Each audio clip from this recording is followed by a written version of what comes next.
আসসালামু আলাইকুম। আমার কথা শোনা যাচ্ছে কিনা একটু জানাবেন।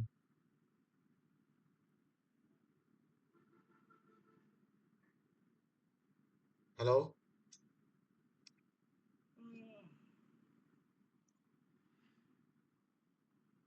আসসালামু আলাইকুম। আমার কথা শোনা যাচ্ছে কিনা একটু জানাবেন। হ্যাঁ, হ্যাঁ, শোনা শোনা যাচ্ছে। যাচ্ছে। আচ্ছা, তো গত ক্লাসে আমরা এক্সেলের ইউজার ইন্টারফেসটা সম্পর্কে একটু হালকা ধারণা নেওয়ার চেষ্টা করেছি। প্রথম দিকে যদি আমি একটু হালকা ওভারভিউ দিয়ে যাচ্ছি, যাতে যারা গত ক্লাসটা মিস করেছেন তারা যেন একটা ব্রিফ ওভারভিউ পেতে পারেন। তো আমরা কথা বলছিলাম একদম উপর থেকে নিচের দিকে। একদম বাম দিকে উপরে যে পোর্শনটা দেখতে পাচ্ছেন আপনারা এখানে, এটা হচ্ছে কুইক অ্যাক্সেস টুলবার। তারপর এটার ডান দিকে আছে হচ্ছে টাইটেল বার, অর্থাৎ আপনি কোন এক্সেল ফাইলটা খুলে রেখেছেন সেটা এখানে দেখতে পাবেন। তারপর টাইটেল বারের ডান দিকে দেখতে পাচ্ছেন এখানে সার্চ অপশন।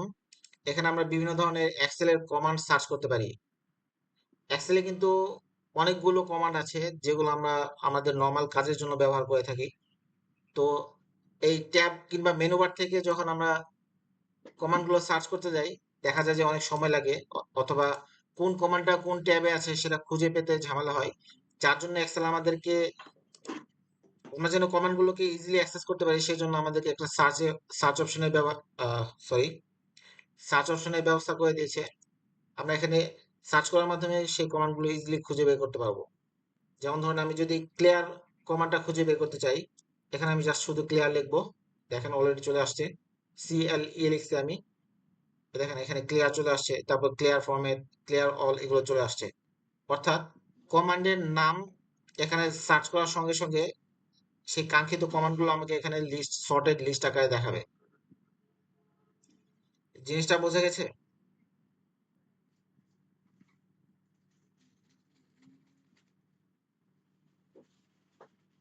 হ্যালো।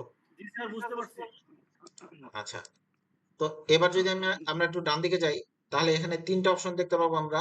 এটা হচ্ছে মিনিমাইজ করার জন্য, অর্থাৎ এটাতে চাপ দিলে টোটাল এক্সেল উইন্ডোটা মিনিমাইজ হয়ে যাবে। এটা আমরা নর্মালি সবাই ইউজ করি। তারপর এটা হচ্ছে রিস্টোর বাটন। ফুল স্ক্রিন থাকলে এটা হাফ স্ক্রিন হবে, এবং হাফ স্ক্রিন থেকে যদি আমি আবার ক্লিক করি তাহলে এটা ফুল স্ক্রিন হয়ে যাবে, এটাই। আর এটা হচ্ছে ক্রস বাটন, যেটা ফাইল কেটে দেওয়ার জন্য আমরা নর্মালি ব্যবহার করে থাকি। এগুলো বেসিক জিনিস। এবার আমরা একটু নিচের দিকে আসি, সেটা হচ্ছে এখানকার যে অপশনগুলো আপনারা দেখতে পাচ্ছেন এগুলো হচ্ছে প্রত্যেকটাই হচ্ছে এক একটা ট্যাব। যেমন home tab, insert tab, page layout tab, formal tab, এগুলো প্রত্যেকটা হচ্ছে এক একটা ট্যাব।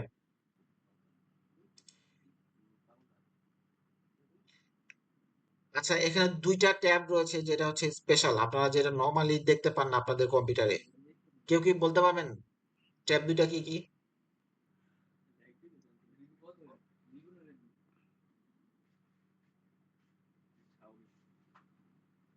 হ্যালো।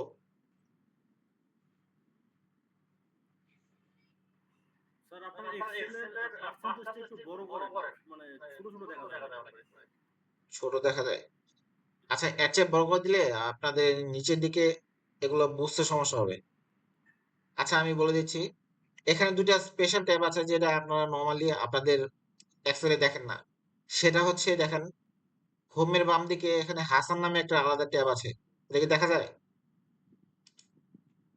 না। না। আপনারা যারা কম্পিউটারে দেখতেছেন তারা ইজিলি হয়তো বা বুঝতে পারবেন, কিন্তু যারা মোবাইলে দেখতেছেন হয়তো বা তাদের জন্য একটু বুঝতে সমস্যা হবে। আচ্ছা, এখানে হাসান নামে, অর্থাৎ আমার নামে একটা ট্যাব রয়েছে। এই ট্যাবটা আমি নিজে কাস্টমলি মেক করেছি। এটা কিভাবে মেক করতে হয় সেটা আমরা পরবর্তী ক্লাসে দেখব।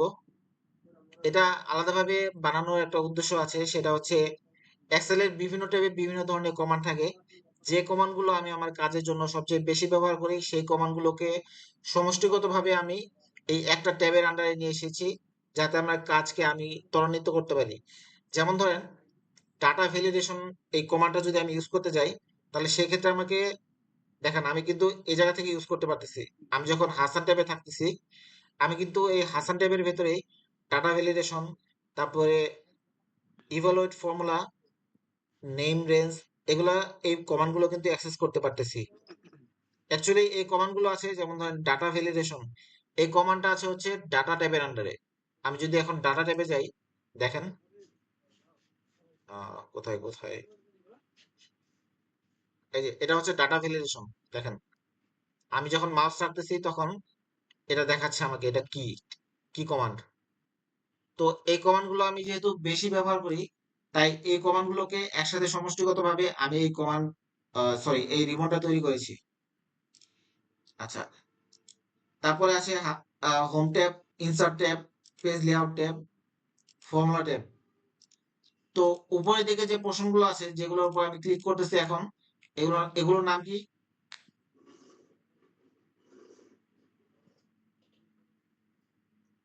হ্যালো, একটু রেসপন্স করবেন।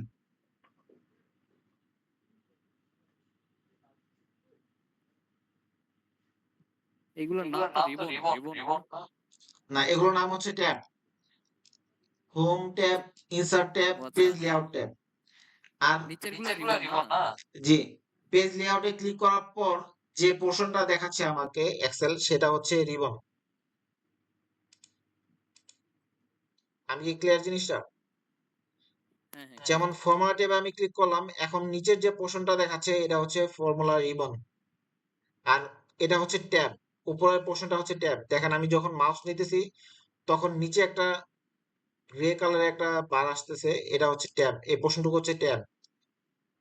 আর এটাতে ক্লিক করার পর নিচে যেটা আসে এটা হচ্ছে, এটার নাম হচ্ছে রিবন। মনে থাকবে? গত ক্লাসে এটা বলেছিলাম। হ্যাঁ মনে থাকে। আচ্ছা, প্রত্যেকটা রিবনের, দেখেন আমি হোম ট্যাবে ক্লিক করছি এখন। হোম ট্যাবের আন্ডারে থাকা যে রিবনটা আছে, এই রিবনটা আবার কিন্তু আলাদা আলাদা পোর্শনে ভাগ করা। প্রত্যেকটা ছোট ছোট যে সেগমেন্ট গুলো আছে, এই সেগমেন্ট গুলো অ্যাকচুয়ালি কতগুলো কমান্ডের সমষ্টিগতভাবে তৈরি হয়েছে। এই কমান্ডের সমষ্টিগুলোকে একসাথে বলা হয় কমান্ড গ্রুপ। দুইটা কমান্ড গ্রুপকে ভাগ করার জন্য এক্সেল এখানে একটা ভার্টিক্যাল লাইন ব্যবহার করেছে। দেখেন এই পোর্শনটাকে এই ভার্টিক্যাল লাইন দ্বারা ভাগ করেছে হচ্ছে ফন্ট কমান্ড গ্রুপ থেকে। এখানকার বাম দিকের যে পোর্শনটা আছে এটার নাম হচ্ছে clipboard command group. Clipboard command গ্রুপের মধ্যে আছে পেস্ট, কাট, কপি এবং ফরম্যাট পেইন্টার। এই চারটা কমান্ড মিলে তৈরি হয়েছে ক্লিপবোর্ড কমান্ড গ্রুপ। কমান্ড গ্রুপের ইস্যুটা কি ক্লিয়ার?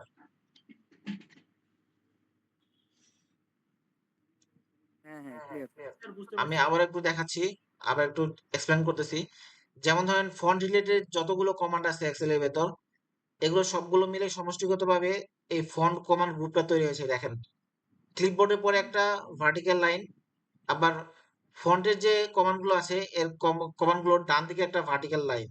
এই দুই ভার্টিক্যাল লাইন দ্বারা ফন্ট কমান্ড গ্রুপটাকে সেপারেট করেছে এক্সেল, অর্থাৎ এক্সেল ডেভেলপাররা এই দুইটা ভার্টিক্যাল লাইন দ্বারা সেপারেট করেছে। এই যে কমান্ড গুলো আছে এই কমান্ড গুলো সমষ্টিগতভাবে তৈরি করেছে হচ্ছে ফন্ট কমান্ড গ্রুপ। তারপর রয়েছে অ্যালাইনমেন্ট কমান্ড গ্রুপ, তারপর নাম্বার, স্টাইল, সেলস, এডিটিং, অ্যাডেন্স। এই যে কমান্ড গুলো আছে এগুলো কমান্ড গুলোর বিভিন্ন ধরনের ব্যবহার আমরা আস্তে ধীরে শিখবো ইনশাল্লাহ। আর দেখেন একটু খেয়াল করেন, প্রত্যেকটা কমান্ড গ্রুপের নিচে কিছু লঞ্চার ডায়লগ আছে। এটাতে যদি আমি ক্লিক করি তাহলে এক একটা অপশন ওপেন হবে। এটাতে যদি আমি ক্লিক করি দেখবেন বাম দিকে একটা ছোট্ট প্যানেল আসবে। দেখেন ক্লিপবোর্ডের একটা ছোট্ট প্যানেল এসেছে, এটা আমি কেটে দিচ্ছি। এবার যদি আমি ফন্টের এই ডায়লগ লঞ্চারে ক্লিক করি, এটাকে আপনি ডায়লগ লঞ্চারও বলতে পারেন। এটাতে যদি আমি ক্লিক করি নতুন একটা আলাদা উইন্ডো ওপেন হবে। দেখেন নতুন একটা আলাদা উইন্ডো ওপেন হয়েছে, যেটা টোটালি এক্সেল উইন্ডো থেকে টোটালি আলাদা।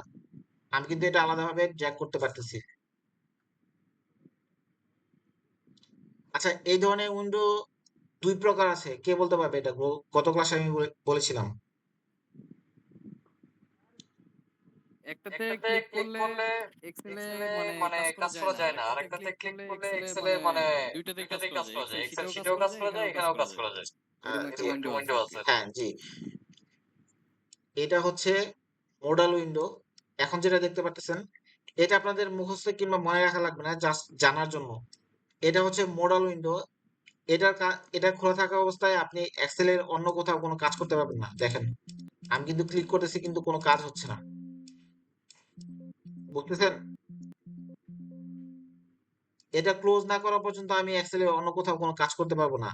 এটার নাম হচ্ছে মোডাল উইন্ডো।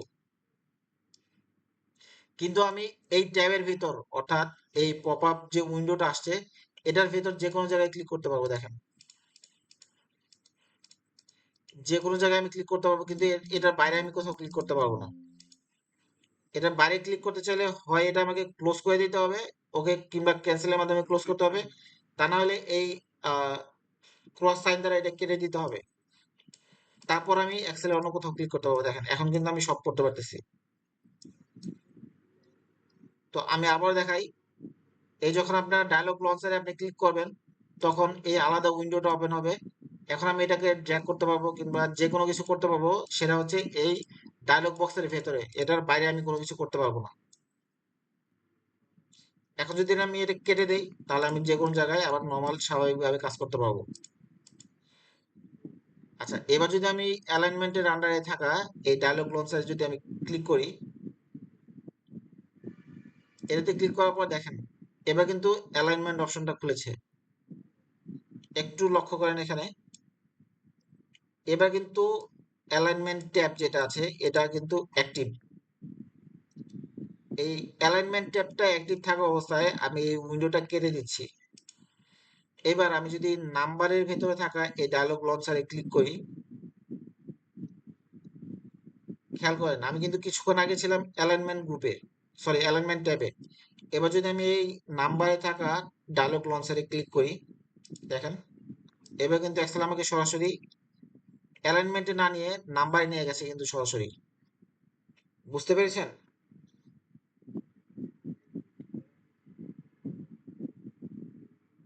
জি স্যার, বুঝতে পারছি। আচ্ছা আরেকবার দেখাই। এবার যদি আমি ফন্টের আন্ডারে থাকা এই ডায়লগ লঞ্চারে ক্লিক করি, দেখেন এবার কিন্তু এক্সেল সরাসরি আমাকে ফন্টে নিয়ে গেছে। যদিও আমি এটা চেঞ্জ করতে পারবো আমার ইচ্ছা মতো, জাস্ট এটা হচ্ছে শর্টকাট। আমি যেহেতু এটা ফন্ট থেকে ক্লিক করতেছি তাই এক্সেলে আমাকে সরাসরি ফন্টে নিয়ে যাচ্ছে। অর্থাৎ আমার কাজের সুবিধার জন্য এক্সেল আমাকে অলরেডি এই ট্যাবটাতে নিয়ে এসেছে। আচ্ছা, এটা গেল হচ্ছে রিবনের বিভিন্ন কমান্ড। এবার আমি যদি রিবনটাকে হাইড করতে চাই, খেয়াল করেন আমার লাস্ট র দেখাচ্ছে হচ্ছে 21। এবার যদি আমি আরো বেশি র দেখতে চাই সেক্ষেত্রে আমাকে এই রিবনটাকে আমি হাইড করে দিতে পারবো। এটা করার জন্য আমাকে এই আপ যে অ্যারো বাটনটা আছে, আশা করি আপনারা দেখতে পাচ্ছেন, এই আপ অ্যারো বাটনটাতে ক্লিক করা লাগবে একবার। দেখেন রিবনটা কিন্তু এবার হাইড হয়ে গেছে। কিছুক্ষণ আগে আমার লাস্ট র ছিল 21, এবার আমার লাস্ট র হচ্ছে 26, অর্থাৎ আমি টোটাল 5টা র বেশি দেখতে পারতেছি। বোঝা গেছে? অর্থাৎ আমি বেশি ভিউইং অ্যাঙ্গেল পাবো, বেশি ভিউইং এরিয়া পাবো এবং কাজ করতে সুবিধা হবে আমার। এবার যদি আমি আবার ওই সবগুলো রিবন ফিরে পেতে চাই সেক্ষেত্রে আমাকে যে কোনো একটা ট্যাবের উপর জাস্ট ডাবল ক্লিক করলেই হবে। দেখেন এটা চলে আসছে কিন্তু।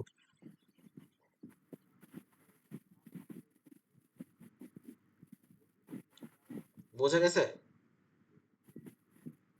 জি হ্যাঁ বস, হ্যাঁ বুঝতে বুঝছি। পারছি। আচ্ছা, এবার একটু নিচের দিকে আসি। এটা হচ্ছে আমাদের নেম বক্স। দেখেন আমি যখন মাউস পয়েন্টারটা এর উপরে নিচ্ছি তখন আমাকে এক্সেল একটা টুল টিপ দেখাচ্ছে, যার যার নাম হচ্ছে নেম বক্স। অর্থাৎ আমি কোন কমান্ড বা কোন অবজেক্টের উপর আমার মাউসটা রেখেছি সেটা আমাকে এক্সেল টুল টিপ আকারে দেখাচ্ছে। ঠিক একইভাবে আমি যখন কোনো মেনু কমান্ডের উপর রাখবো, যেমন ধরেন আমি যদি এটার উপর রাখি, দেখেন এক্সেল কিন্তু আমাকে টুল টিপ দেখাচ্ছে। টুল টিপ এখানে কিন্তু দুইটা ওয়ার্ড, একটা হচ্ছে টুল, অর্থাৎ আমি কোন কমান্ডের উপর বা কোন কমান্ডে আমি মাউস পয়েন্টারটা রেখেছি, টিপ অর্থাৎ এই কমান্ডটা কি ধরনের কাজ করে সেটা আমাদেরকে জাস্ট একটা হিন্ট দিচ্ছে এক্সেল, যার জন্য এটার নাম হচ্ছে টুল টিপ। আবার আমি যদি এমন কোনো কিছুর উপর রাখি যেটার উপর যেটা আমাদের জন্য এক্সেল ডেভেলপাররা কিবোর্ড শর্টকাট অ্যাসাইন করে রেখেছে, সেটার ক্ষেত্রে কিন্তু এক্সেল টুল টিপে আমাদেরকে ওই কিবোর্ড শর্টকাটটাও দেখাবে। যেমন ধরেন আমরা সকলেই জানি কন্ট্রোল বি প্রেস করার মাধ্যমে আমরা যে কোনো লেখাকে বোল্ড করতে পারি। এবার যদি আমি আমার মাউস পয়েন্টারটা এই বি এর উপর রাখি, অর্থাৎ যেটা হচ্ছে বোল্ড কমান্ড, এটার উপর যদি রাখি, দেখেন এক্সেল আমাকে টুল টিপ দেখাচ্ছে মেক ইউর টেক্সট বোল্ড, অর্থাৎ এই কমান্ড কি কাজ করে সেটা আমাকে এক্সেল ছোট্ট একটা লাইনের মাধ্যমে বোঝাচ্ছে, এবং এই বোল্ড কমান্ডের কিবোর্ড শর্টকাট কি সেটা আমাকে দেখাচ্ছে। অর্থাৎ আমি যদি কোন লেখাকে বোল্ড করতে চাই, তাহলে আমাকে কিবোর্ড থেকে কন্ট্রোল প্লাস বি প্রেস করা লাগবে। সবাই কি বুঝতে পেরেছেন? জি স্যার, বুঝতে পারছি। জি স্যার, বুঝতে পারছি। আচ্ছা, বাকি যে কমান্ড গুলো আছে এগুলোর ব্যবহার আমরা আস্তে ধীরে দেখবো, টেনশন নেওয়ার কোনো কারণ নেই। আমরা আজকে জাস্ট ইউজার ইন্টারফেস সম্পর্কে পরিচিত হচ্ছি এবং কোন জিনিসটা কোথায় থাকে এগুলো জানার চেষ্টা করতেছি। আর কুইক অ্যাক্সেস টুলবারটা আমি স্কিপ করে গেছি, তার কারণ হচ্ছে আপনারা যদি স্ক্রিনে লক্ষ্য করেন এখানে লেখা আছে quick access quick access toolbar, এবং এটার কাস্টমাইজেশন আমরা ক্লাস নাম্বার 7 দেখবো ইনশাল্লাহ, যার জন্য আমি এটাকে স্কিপ করেছি। জাস্ট আপনারা জেনে রাখেন যে এটার নাম হচ্ছে কুইক অ্যাক্সেস টুলবার।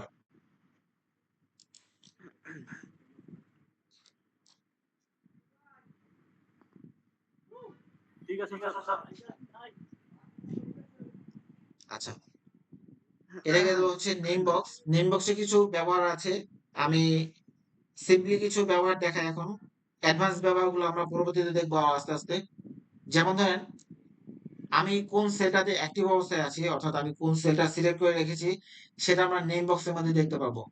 এখন দেখেন আমি I9 যে সেলটা আছে, এটা এই সেলটা আমি সিলেক্ট করে রেখেছি এক্সেল কার্সর দিয়ে।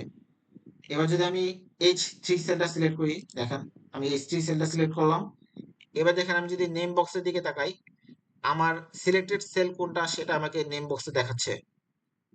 যেহেতু এখানে H3 সিলেক্ট করা আছে, অর্থাৎ H3 দেখাচ্ছে, তার মানে আমাকে বুঝতে হবে যে আমার এক্সেল কার্সরটা H3 নাম্বার সেলটাতে আছে। অর্থাৎ আমি যদি এখন কিবোর্ড থেকে কোনো কিছু টাইপ করা শুরু করি, তাহলে সেটা H3 নাম্বার সেলটাতে এন্ট্রি হবে। বোঝা গেছে? জি স্যার, বুঝতে পারছি।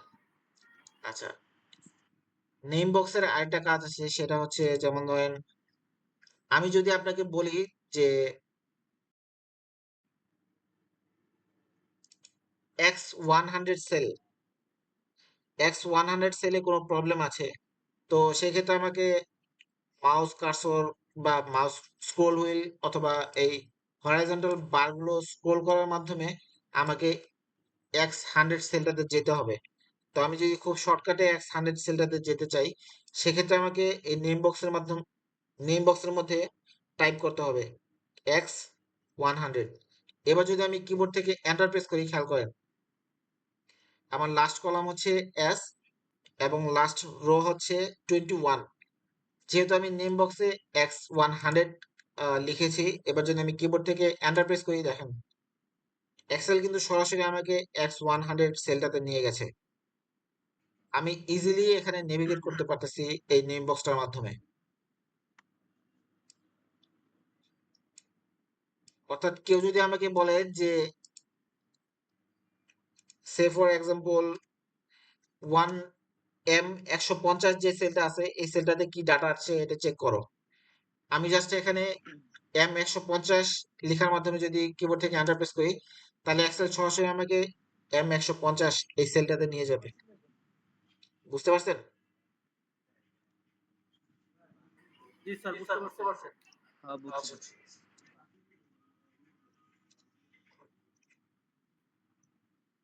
এবার এটা যে শুধুমাত্র একটা সেল সিলেক্ট করার জন্য ব্যবহার করা যায় এমন জিনিস না, আমরা চাইলে একাধিক সেল সিলেক্ট করা বা একাধিক সেলে যাওয়ার জন্য এই নেম বক্সটা ব্যবহার করতে পারি। যেমন ধরেন আমি যদি J2 থেকে শুরু করে এম M5 এই সেল পর্যন্ত সিলেক্ট করতে চাই, দেখেন আমি জাস্ট এখানে টাইপ করব J2 sorry J2 colon M5। এখানে ক্যাপিটাল লেটার বা স্মল লেটার কোনো কিছু ভেরিয়েশন নাই, আপনি যেটা ইচ্ছা লিখতে পারেন। একটু খেয়াল করেন, J2:M5 এটা লিখেছি। এবার যদি আমি কিবোর্ড থেকে এন্টার প্রেস করি, দেখেন সিলেক্ট হয়ে গেছে। বুঝতে পারছেন? হ্যাঁ সবাই বুঝতে পেরেছেন? স্যার বুঝতে পারছি। জি স্যার। আচ্ছা, এবার দেখেন অনেকগুলো সেল কিন্তু সিলেক্ট করা অবস্থায় আছে, কিন্তু এই একটা সেল কিন্তু একটু হোয়াইট কালার, বাকিগুলো কিন্তু একটু গ্রে কালার। দেখেন আমি ট্যাব ট্যাব ইউজ করার মাধ্যমে এটা জাস্ট মুভ করতেছি, মোবাইল লাগবে আমার। বোঝা যাচ্ছে? হুম আচ্ছা, এই সবগুলো সেল হচ্ছে সিলেক্টেড সেল, আর যে সেলটা একটু হোয়াইট কালার দেখাচ্ছে এটা হচ্ছে আমার অ্যাক্টিভ সেল। বোঝা গেছে? অ্যাক্টিভ সেল আর সিলেক্টেড সেলের যে পার্থক্য আছে সেটা আমি এখন বোঝাচ্ছি আপনাদের। একটু অ্যাডভান্স কনসেপ্ট, বোঝার চেষ্টা করবেন, পরবর্তীতে কাজে লাগবে আপনাদের। দেখেন আমি ড্র্যাগ করার মাধ্যমে অনেকগুলো সেল সিলেক্ট করেছি, এর মধ্যে একটা সেল মাত্র অ্যাক্টিভ সেল। আপনি যতগুলো সেলই সিলেক্ট করে রাখেন না কেন, শুধুমাত্র একটা সেলই অ্যাক্টিভ সেল থাকতে পারে। আমি আবারও বলতেছি, আপনি যতগুলো সেল সিলেক্ট করে রাখেন না কেন, সবগুলো সেলের মধ্যে শুধুমাত্র একটা সেল অ্যাক্টিভ সেল অবস্থায় থাকবে, যেটা এক্সেল হোয়াইট কালার দ্বারা আপনাকে ইন্ডিকেট করে দেখাবে। দেখেন আমি ট্যাব আর এন্টার প্রেস করার মাধ্যমে এটা মুভ করতেছি, দেখা যায়?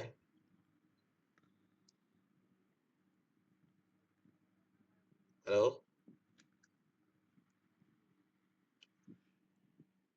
হ্যাঁ আমি স্যার আবার একটু যখনই বলেন, আমি একটু বুঝতে পারিনি এটা। আচ্ছা, আমি যতগুলো সেলই সিলেক্ট করে রাখি না কেন, দেখেন আমি কিন্তু অনেকগুলো সেল সিলেক্ট করছি না?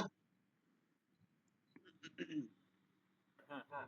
মাউস দিয়ে ড্র্যাগ করার মাধ্যমে আমি হ্যাঁ অনেকগুলো সেল সিলেক্ট করেছি, কিন্তু এই সেলগুলোর মধ্যে শুধুমাত্র একটা সেল হচ্ছে অ্যাক্টিভ সেল। দেখেন জি জি একটা সেল কিন্তু হোয়াইট কালার দেখাচ্ছে না এক্সেল, একটা সেল। জি স্যার। জি জি আচ্ছা, এই একটা একটা মাত্র সেল হচ্ছে অ্যাক্টিভ সেল, যদিও আমি অনেকগুলো সেল সিলেক্ট করছি, কিন্তু শুধুমাত্র এই একটা সেল হচ্ছে অ্যাক্টিভ সেল। অ্যাক্টিভ সেল আমি কিভাবে বুঝলাম? একটা সেল, শুধুমাত্র একটা সেল অ্যাক্টিভ সেল, এটা কিভাবে বুঝতে পারলাম? নেম হোয়াইট বক্সের কালার দিকে খেয়াল আছে। করেন। হ্যাঁ, এটা হচ্ছে দুইটা অপশন আছে বোঝার। একটা হচ্ছে এটা একটু হোয়াইট কালারে দেখাবে, আর সেকেন্ডলি হচ্ছে দেখেন নেম বক্সের মধ্যে শুধুমাত্র একটা সেলের অ্যাড্রেস দেখাচ্ছে, G35।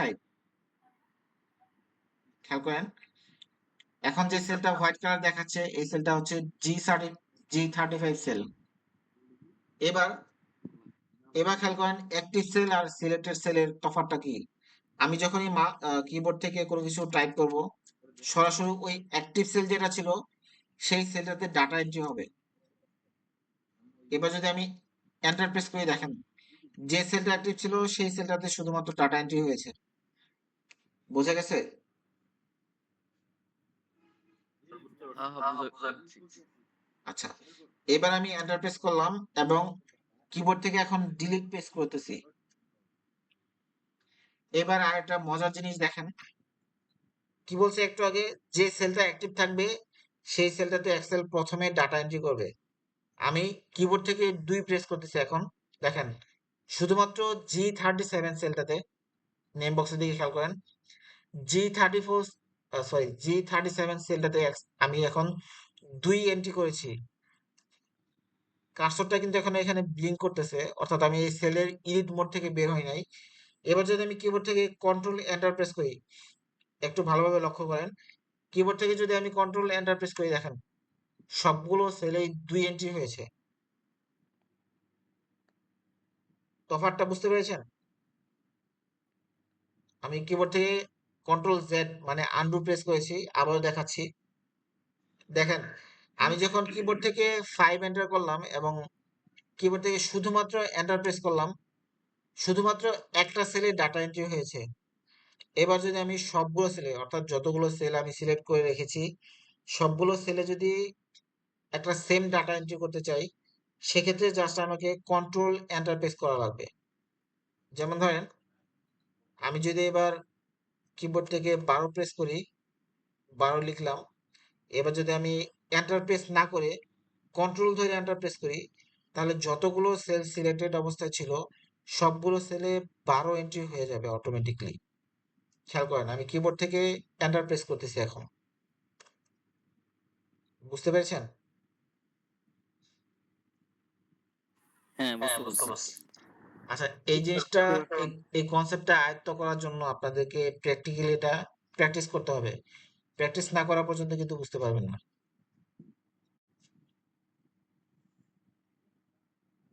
আচ্ছা, ডিলিট করে দিলাম।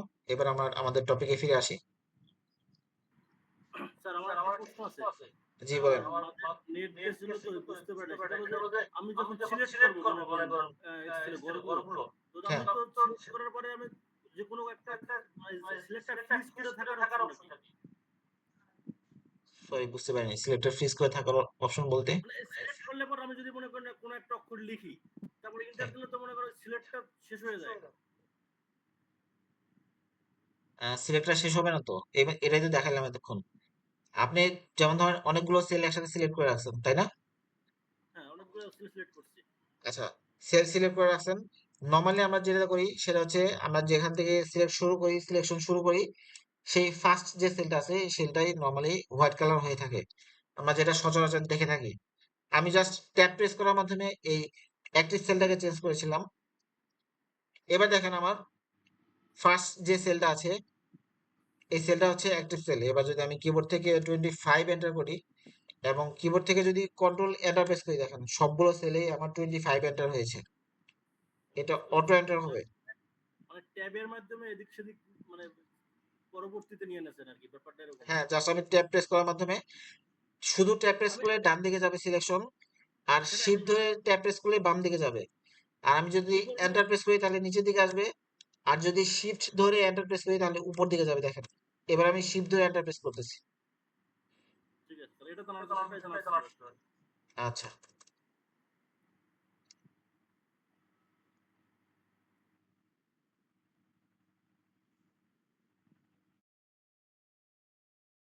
আর তারপরে আছে হচ্ছে ফর্মুলা বার।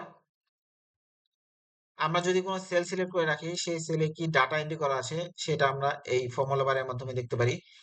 দেখেন এখানে একটা, যদিও আমরা এখানে 8 দেখতে পারতেছি, কিন্তু এইটা হচ্ছে রেজাল্ট। এইটা কোন ফর্মুলার মাধ্যমে এসেছে সেটা আমরা এই ফর্মুলা বারে লক্ষ্য করলেই দেখতে পারবো। তো কাল দেবেন না সমস্যা নেই। আচ্ছা, ওই নাইলে আর সমস্যা হবে না। কথা বলার সময় একটু মাইক্রোফোনটা অফ রাখবেন, তাহলে ক্লাসে ডিস্টার্ব হয়। ফোন দিয়ে দিই আমি। আচ্ছা, দিয়ে দেবেন? অ্যাক্টিভ সেল আচ্ছা আমি কথা বলতেছি। বা কারেন্ট রিজিয়ন নামে একটা অপশন আছে এক্সেলে, সেটা একটু এক্সপ্লেন করি এখন। একটু খেয়াল করবেন, দেখেন এখানে টোটাল 4টা সেগমেন্টে ডাটা এন্ট্রি করা আছে। ঢুকতে পারবো ঢুকতে দেবে? দশটা বাজে। আপনাদের মধ্যে কেউ একজন কথা বলতেছেন।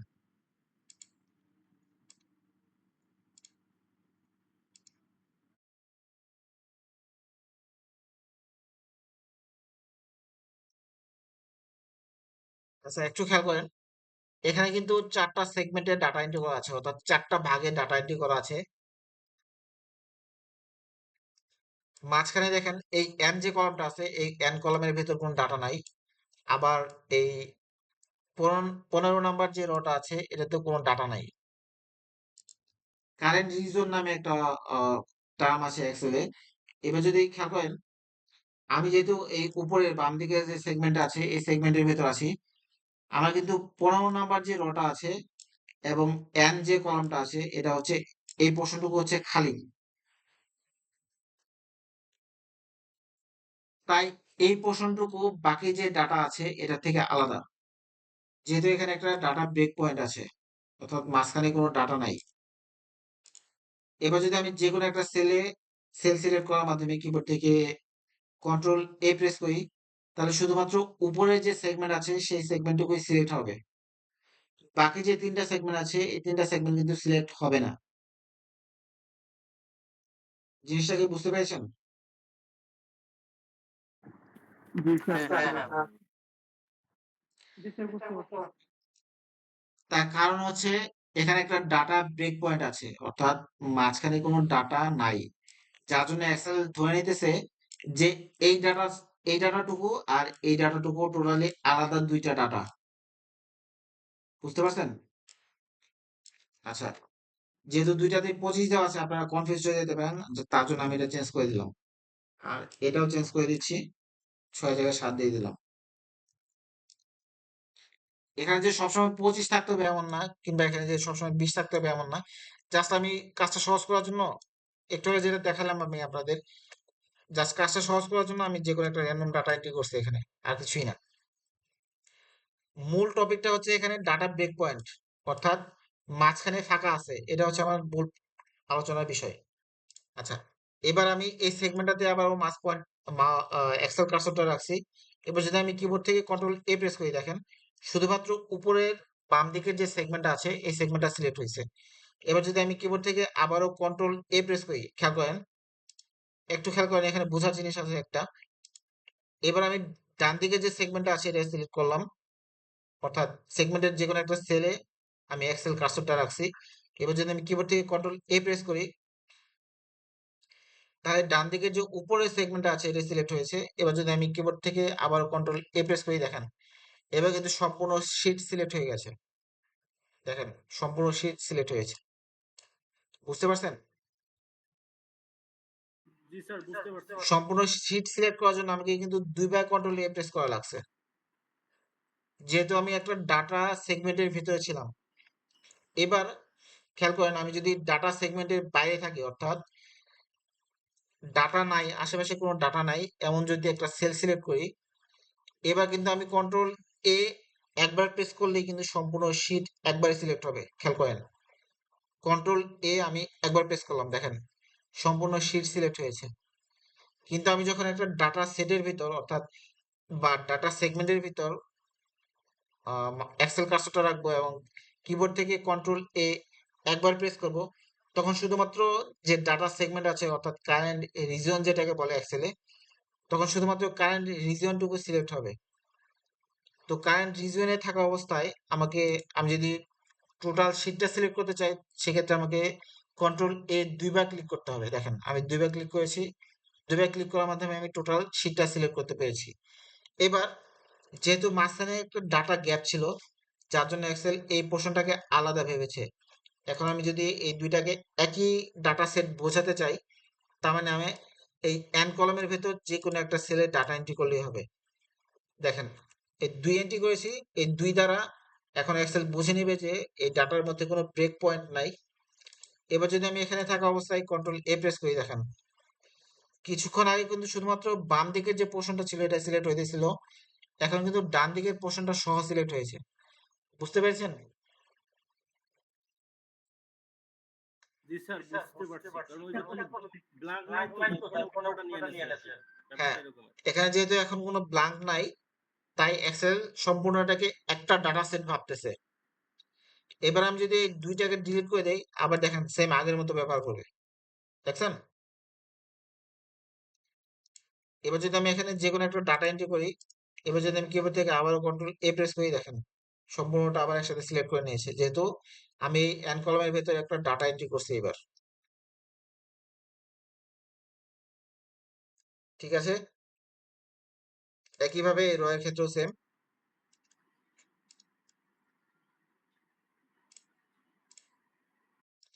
রো এর ক্ষেত্রেও সেম। দেখেন, আরে সরি, আমি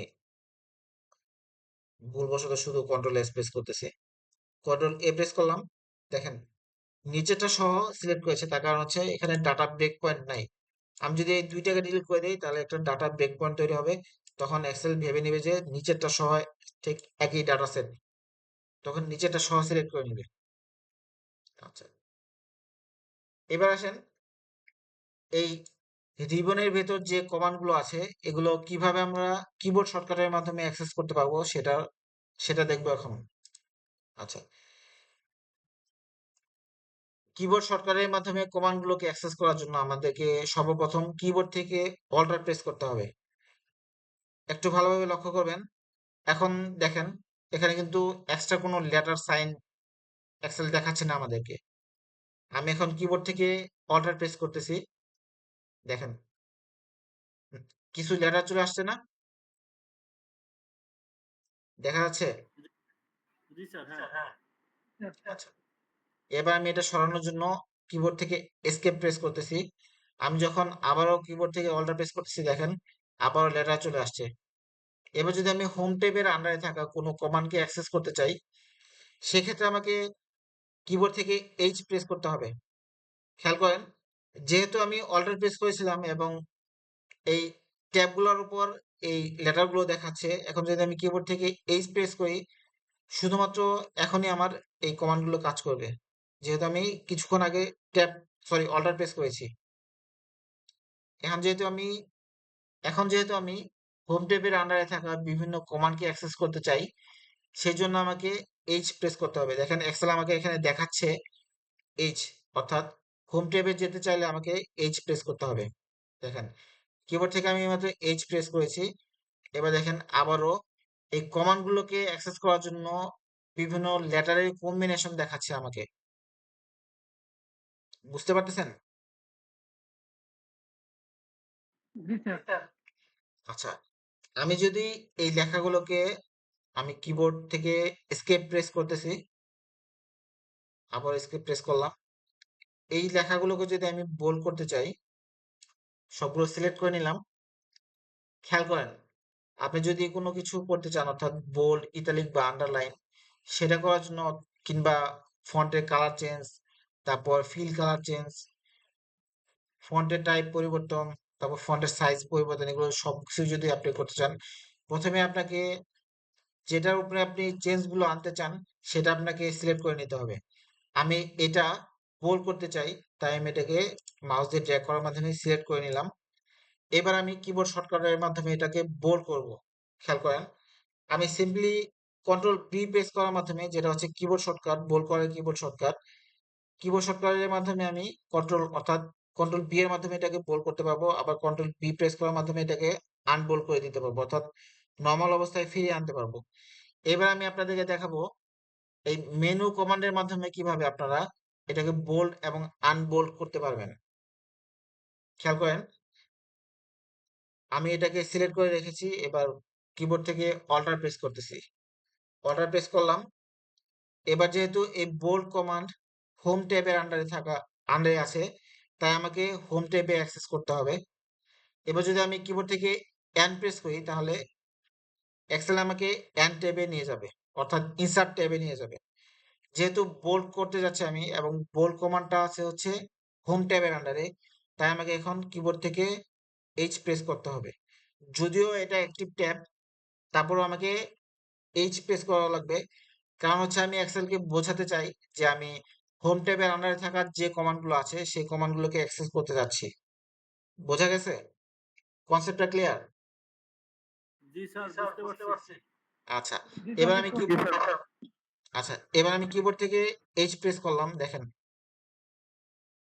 আরো নতুন কিছু লেটার কম্বিনেশন অর্থাৎ A L C, C F, H, এগুলো দেখাচ্ছে। তো যেহেতু আমি এখন বোল্ড করতে চাই এই লেখাগুলোকে, দেখেন বি এর নিচে এক্সেল আমাকে 1 দেখাচ্ছে, অর্থাৎ আমি যদি এবার কিবোর্ড থেকে 1 প্রেস করি তাহলে এই লেখাগুলো বোল্ড হবে।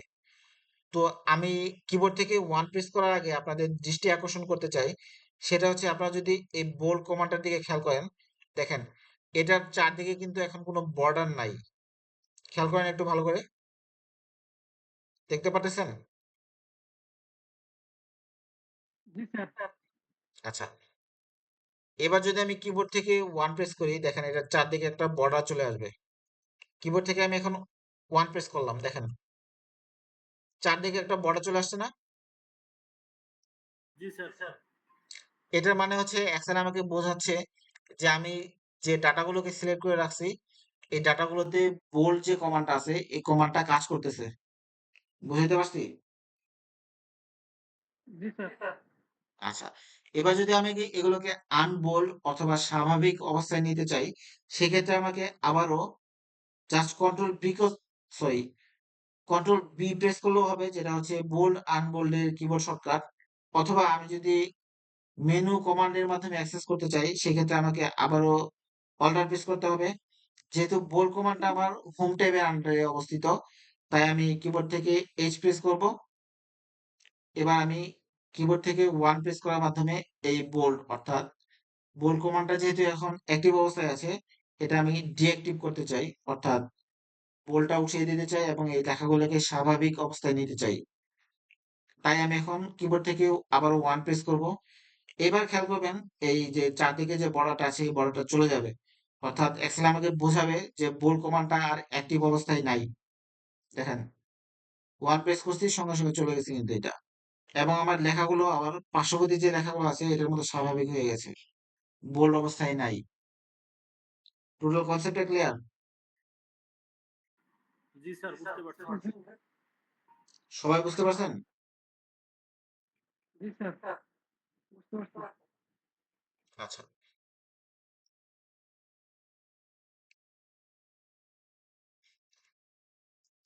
এবার একটা জিনিস দেখেন, ফর্মুলা বার, এটার নাম কি?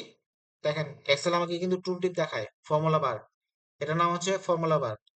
এবার ফর্মুলা বারে যখন আমি নিচের দিকে আমার মাউস পয়েন্টারটা নিয়ে যাই, দেখেন একটা ডাবল হেডেড অ্যারোতে পরিণত হয়, দেখতে পাচ্ছেন? যারা কম্পিউটার আছেন তারা বুঝতে পারবেন জিনিসটা। জি স্যার, জি স্যার, দেখতে পাচ্ছি। আচ্ছা, এবার যদি আমি কিবোর্ডের লেফট মাউস বাটনটা ক্লিক করে যদি নিচের দিকে ড্র্যাগ করি, তাহলে দেখেন ফর্মুলা বারটা বড় করতে পারতেছি আমি, বুঝতে পারছেন? কি চাপ দিতে হবে কোনটা? কন্ট্রোল? লেফট মাউস বাটনটা ক্লিক করার মাধ্যমে নিচের দিকে টানতে হবে, আবার লেফট মাউস বাটনটা ক্লিক ক্লিক করে আমি যদি উপর দিকে নিয়ে যাই তাহলে এটা আবার ছোট হয়ে যাবে। বুঝতে পারছি। আমি আবারও দেখাইতেছি, যখন ডাবল হেডেড অ্যারোতে পরিণত হয় তখন যদি আমি লেফট মাউস বাটন ক্লিক করার মাধ্যমে যদি নিচের দিকে ড্র্যাগ করি, তাহলে আমি ফর্মুলা বারটা বড় করতে পারবো। আবারও ডাবল হেডেড অ্যারোতে পরিণত হওয়ার পর আমি যদি লেফট মাউস বাটনটা ক্লিক করার মাধ্যমে উপরের দিকে ড্র্যাগ করি, অর্থাৎ উপরের দিকে যদি টানি, তাহলে ফর্মুলা বারটা ছোট হয়ে যাবে। ফর্মুলা বারটা বড় এবং ছোট করার জন্য একটা কিবোর্ড শর্টকাট আছে, দেখেন আমি আপনাদের জন্য এই শিটে লিখে রেখেছি। এই শিটটা ক্লাস শেষে আমি আপনাদের সাথে শেয়ার করে দেবো, আপনাদের টেনশন করার কিছু নেই, এই শিট দেখে আপনারা বুঝতে পারবেন। এবার যদি আমি কিবোর্ড থেকে কন্ট্রোল শিট ইউ প্রেস করি, তাহলে দেখেন ফর্মুলা বারটা বড় হবে, দেখতে পাচ্ছেন? বুঝতেছেন? জি, জি স্যার, জি বুঝতে স্যার। পারছি। এটা জাস্ট জানার জন্য, আপনাদের মনে রাখা লাগবে না। আমি যেহেতু বড় বড় ফর্মুলা ইউজ করি, সেক্ষেত্রে আমার এটা কাজে আসে, যার জন্য আমি এটা মনে রাখছি। আপনাদের যদি আপনাদের যদি দরকার হয় তাহলে মনে রাখতে পারেন, আর না লাগলে তেমন গুরুত্বপূর্ণ তেমন কোনো ইস্যু না, এটা জানার জন্য আপনি, আপনাদের জাস্ট জানার জন্য আমি এটা বলতেছি। আর এখানে একটা লক্ষ্য করেন, আমি যদি কিবোর্ড থেকে আবার কন্ট্রোল শিফট ইউ প্রেস করি তাহলে এটা ছোট হয়ে যাবে। এখানে আরেকটা জিনিস আছে, দেখেন ওই উপরে যে আমরা রিবনটা হাইড করছিলাম এটার মতো দেখেন ফর্মুলা বারের ভিতরেও একটা অ্যারো সাইন আছে, এটার উপর যদি আমরা ক্লিক করি তাহলে দেখেন ফর্মুলা বারটা বড় হচ্ছে। আবার এটা যদি আমি আবারও ক্লিক করি এটার উপর, দেখেন ফর্মুলা বারটা ছোট হয়ে গেছে, বুঝতে পারছেন? জি স্যার, বুঝতে পারছি। আচ্ছা, এবার আরেকটু নিচের দিকে আসি, সেটা হচ্ছে কলাম। কলাম আর র চিনেন? আমি অনেকেই দেখছি অনেকদিন যাবত এক্সেল ইউজ করে কিন্তু কলাম আর র এই দুইটার মধ্যে উল্টাপাল্টা করে। কলাম কোনটা বলেন তো? তো কলাম বলে তো এ বি সি ডি, এটাই কলাম বলে। হ্যাঁ, এবিসিডি এগুলো হচ্ছে কলাম। মানে কলাম অর্থ কি? কলাম অর্থ হচ্ছে পিলার। একটা বিল্ডিং এ কলাম থাকে না? কলাম গুলো হচ্ছে খাড়া থাকবে, অর্থাৎ আহ এটা কি বলে, ভার্টিক্যাল, ইংলিশে যেটাকে ভার্টিক্যাল বলে, অর্থাৎ উলম্ব বরাবর থাকবে। আর র গুলো হচ্ছে হরাইজন্টাল, অর্থাৎ আনুভূমিক, আনুভূমিক অবস্থায় থাকবে। আমাদের মিটিংটা আর 11 মিনিট আছে। আচ্ছা, তাহলে ক্লিয়ার, জিনিসটা মনে থাকবে। ই এফ জি এইচ এগুলো হচ্ছে কলাম, আর 1 2 3 4 এগুলো হচ্ছে র, বুঝতে পারছেন? জি স্যার। আচ্ছা, আর আরেকটা জিনিস, র এবং জি স্যার কলামের বুঝতে পারছি। ক্রস সেকশন যেটা আছে, এটা হচ্ছে একটা সেলের অ্যাড্রেস। কি বললাম এইমাত্র?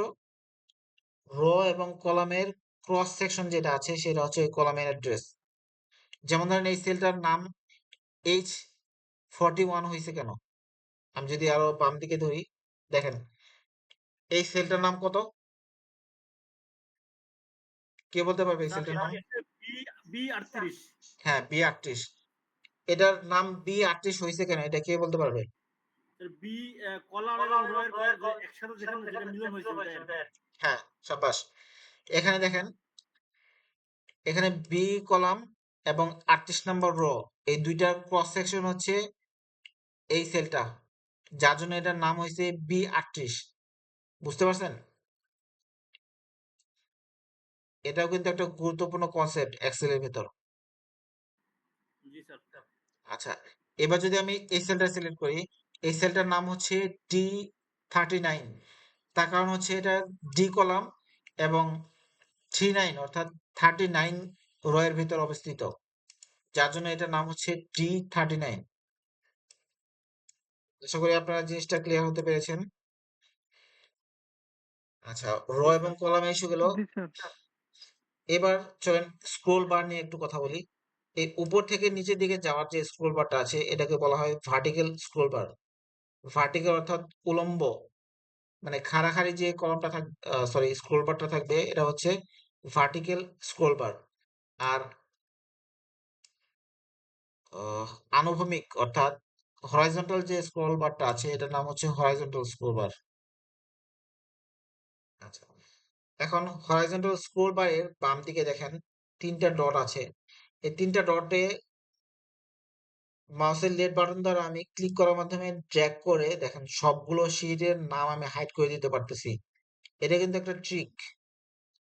দেখেন এই ফাইলের ভিতরে কতগুলো শীট আছে এটা কিন্তু কেউ এখন বুঝতে পারবে না। খেয়াল করছেন? জি স্যার বুঝতে পারছি। জি স্যার খেয়াল করছি।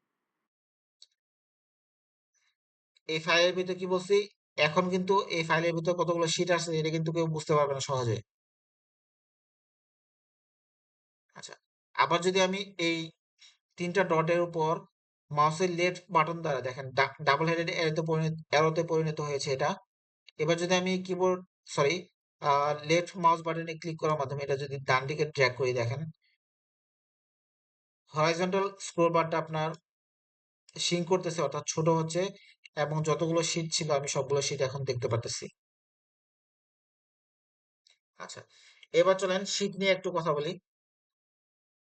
এই ফাইলের ভেতর টোটাল শীট আছে হচ্ছে 1 2 3 4 5 6 7, অর্থাৎ 7টা শীট আছে এই ফাইলের ভেতর। ফাইলের ভেতর কয়টা শীট আছে? 7টা। এই 7টা শীটে এটাকে যদি আমি এদিকে ডান দিকে সরাই, সরি বাম দিকে সরাই, তাহলে দেখেন সবগুলো শীট কিন্তু আমি একসাথে দেখতে পারতেছি না এখন, যেহেতু আমি এই স্ক্রোল বারটাকে বড় করেছি। এইবার খেয়াল করেন এই দুইটা কিন্তু অ্যারো সাইন আছে, এই এই দুইটার মাধ্যমে আমি স্ক্রোল করে দেখতে পাবো যে কোনো শীট। দেখেন এবার কিন্তু আমি বাম দিকে গুলো দেখতে পারতেছি না। এক্সেল আমাকে ইন্ডিকেশন দিচ্ছে যে এখানে বাম দিকে আরো শীট আছে। এই অ্যারো বাটনে ক্লিক করার মাধ্যমে আমি বাম দিকে যেতে পারবো। তো যেহেতু এখানে শীট সংখ্যা কম আর আমার স্ক্রোল বারটা তো বড় দরকার নাই, যার জন্য এটাকে আমি ডান দিকে সরিয়ে দিলাম এবং সবগুলো শীট যেন একসাথে দেখতে পারি এরকম একটা ব্যবস্থা করলাম। এবার একটু খেয়াল করেন এই শীটে মনে করেন, সরি এই ফাইলে মনে করেন অনেকগুলো এক্সেল শীট আছে। এখন সবগুলো শীট আমি খুঁজে বের করতে আমার অনেক সময় লাগতেছে। যেমন ধরেন এই অ্যারো বাটনে ক্লিক করার মাধ্যমে একটা একটা করে খুঁজে বের করা অনেক সময় লাগবে, এটাই স্বাভাবিক যদি অনেকগুলো শীট থাকে। সেই ক্ষেত্রে একটা শর্টকাট ওয়ে হচ্ছে, দেখেন এই অ্যারো দুইটার উপর যদি আমি সরি মাউসের রাইট ক্লিক করি, তাহলে দেখেন এখানে আমি শীটের নামগুলো দেখতে পারতেছি। খেয়াল করেন ইন্টারফেস, তারপর একটা হচ্ছে ক্লিপবোর্ড দেখেন, তারপর হচ্ছে একটা ফন্ট, ফন্ট, তারপর একটা হচ্ছে অ্যালাইনমেন্ট, এই দেখেন অ্যালাইনমেন্ট, তারপর হচ্ছে নাম্বার স্টাইলস, নাম্বার স্টাইলস। বুঝতে পারছেন? জি স্যার, বুঝতে পারছি। এটা সিলেক্ট করার মাধ্যমে আমি যদি এখন ওকে প্রেস করি, তাহলে যেহেতু আমি সেলস সিলেক্ট করে রাখছি, তাহলে আমি সেলস যে শিটটা আছে এই শিটটাতে চলে যেতে পারবো। আচ্ছা, আরেকটা শর্টকাট ওয়ে আছে, আমি এটা ক্যান্সেল দিচ্ছি। আমি আবারও রাইট ক্লিক করতেছি। এবার জাস্ট যেহেতু আমি এখন নাম্বার শিটে আছি, নাম্বার স্টাইলস এই শিটটাতে আছি, এখন আমি ইন্টারফেস যে শিটটা আছে এই শিটটাতে যেতে চাই। আমি জাস্ট এখানে ডাবল ক্লিক করলেই সরাসরি আমি ইন্টারফেস শিটটাতে চলে আসছি, দেখছেন? বুঝতে পারছেন? জি স্যার, বুঝতে পারছি। আচ্ছা, এবার চলেন আমরা আর একটু নিচের দিকে যাই। এখানে খেয়াল করেন রেডি লেখা আছে। কি লেখা? দেখা যায়? এখানে লেখা হচ্ছে রেডি। রেডি লেখার মানে হচ্ছে এক্সেল এখন আমার যে কোনো ধরনের কমান্ড নেওয়ার জন্য প্রস্তুত। কি বলেছি? এখানে রেডি লেখার মানে হচ্ছে এক্সেল আমার যে কোনো ধরনের কমান্ড নেওয়ার জন্য প্রস্তুত। আপনি যখন এক্সেলকে কোনো বড় ধরনের কাজ করতে দিবেন বা বড় ধরনের কোনো ক্যালকুলেশন করতে বলবেন, তখন যত কমপ্লেক্স ফর্মুলা কিংবা ক্যালকুলেশন থাকবে এক্সেল তখন এখানে বিজি দেখাবে। আর যখন রেডি থাকবে অর্থাৎ আপনার নেক্সট কমান্ড নেওয়ার জন্য ও রেডি থাকবে, তখন আপনাকে এখানে এক্সেল রেডি দেখাবে। আপনার যখন কোনো নতুন ফাইল অথবা কোনো ফাইল ক্লোজ করা আছে, যদি কোনো বড় ফাইল খোলেন, তখন দেখতে পাবেন যে এখানে বিভিন্ন ধরনের স্ট্যাটাস দেখাবে। আর ফাইলটা যখন খোলা শেষ হয়ে যাবে, অর্থাৎ এক্সেল যখন আপনার কমান্ড নেওয়ার জন্য প্রস্তুত হয়ে যাবে, তখন এখানে এক্সেল রেডি দেখাবে। এটার নাম কি? এটার নাম হচ্ছে স্ট্যাটাস বার। অর্থাৎ আপনি কি কাজ করতেছেন, এক্সেল কি কাজ করতেছে, সবকিছুর স্ট্যাটাস দেখতে পাবেন এখানে আপনি। তাই এটার নাম হচ্ছে স্ট্যাটাস বার। আচ্ছা, 3 মিনিট পরে আমাদের এই ক্লাসটা কেটে যাবে। আমরা পরবর্তী কোনো ক্লাসে কথা বলবো ইনশাল্লাহ। হোয়াটসঅ্যাপ গ্রুপের মাধ্যমে আপনাদেরকে পরবর্তী ক্লাসের শিডিউল জানানো হবে। আচ্ছা, এবার ঠিক যেহেতু আছে। আর 3 মিনিট সময় আছে, আমি আর একটু ডিসকাস করি। কি নিয়ে ডিসকাস করা যায়? আচ্ছা, সেটা হচ্ছে স্ট্যাটাস বার নিয়ে আমরা কথা বলতেছিলাম। খেয়াল করেন, আমি যদি এই নাম্বারগুলোকে সিলেক্ট করি, দেখেন ড্র্যাগ করে সিলেক্ট করতেছি। এখানে দেখেন এক্সেল আমাদেরকে কিছু স্ট্যাটিস্টিক্যাল ইনফরমেশন দেখাচ্ছে। অর্থাৎ আমি যতগুলো নাম্বারকে সিলেক্ট করেছি সেই সবগুলো নাম্বারের যোগফল এখানে এক্সেল দেখায়।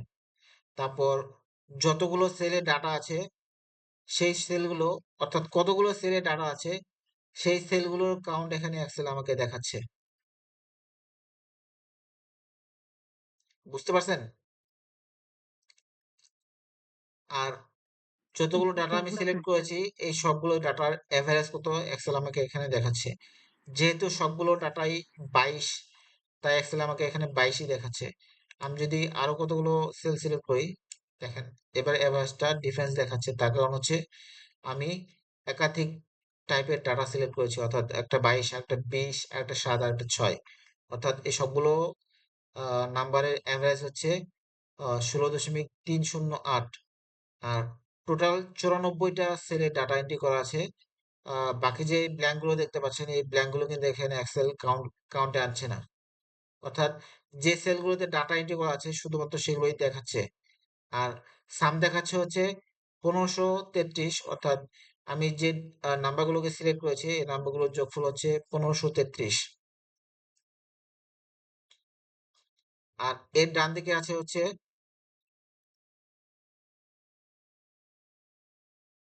আচ্ছা, এর ডান দিকে আছে হচ্ছে শিট ভিউ। এটা হচ্ছে নর্মাল ভিউ, অর্থাৎ আমরা সচরাচর এক্সেলকে যেভাবে দেখতে পাই সেটা। তারপর এটা হচ্ছে পেজ লেআউট ভিউ, অর্থাৎ আপনি যদি এই শীটটাকে প্রিন্ট করেন, তাহলে প্রিন্ট করা কাগজের উপর আপনার এই শীটটা কেমন দেখাবে সেটা আপনাকে এক্সেল দেখাবে। অর্থাৎ পেজের যে একটা মার্জিন থাকে সেই মার্জিন সহ আপনার এই শীটটা কেমন দেখাবে সেটা দেখাবে।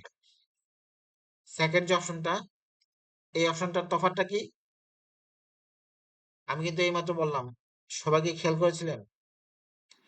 পেজ প্রিন্ট লেআউটের হুম কাজ হচ্ছে আমরা যখন এই পেজটা প্রিন্ট করব, অর্থাৎ এই শীটটা যখন প্রিন্ট করব, তখন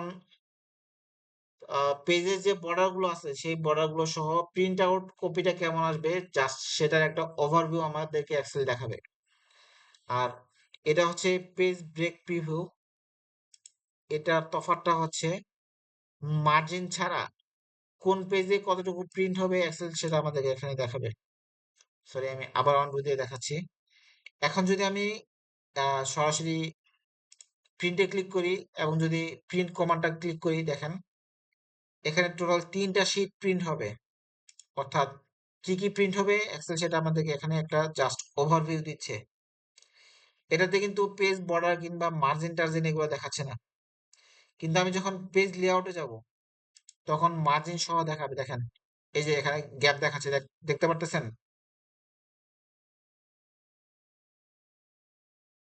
হ্যালো,